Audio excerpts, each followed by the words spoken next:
Hi అండి, అందరూ బాగున్నారు కదూ. ఈరోజు సరికొత్త టాపిక్తో మీ ముందుకు వచ్చాను. యాజ్ వెన్ తప్పనిసరిగా బాగా నేర్చుకోండి. యాజ్ వెన్ అనగానే అప్పుడంతా అని అర్థం వస్తుంది. మళ్ళీ చెప్తున్నాను, అప్పుడంతా. I felt as excited as when I got my first smart watch.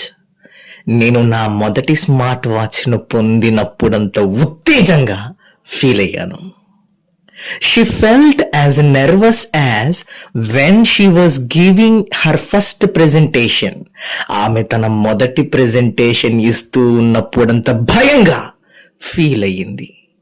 You felt as thrilled as when you went on your first roller coaster ride.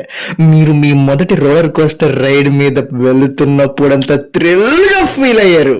మరిన్ని వీడియోల కోసం మన ఛానల్ని సబ్స్క్రైబ్ చేయండి, లైక్ చేయండి, షేర్ చేయండి, కామెంట్ చేయండి. Thank you.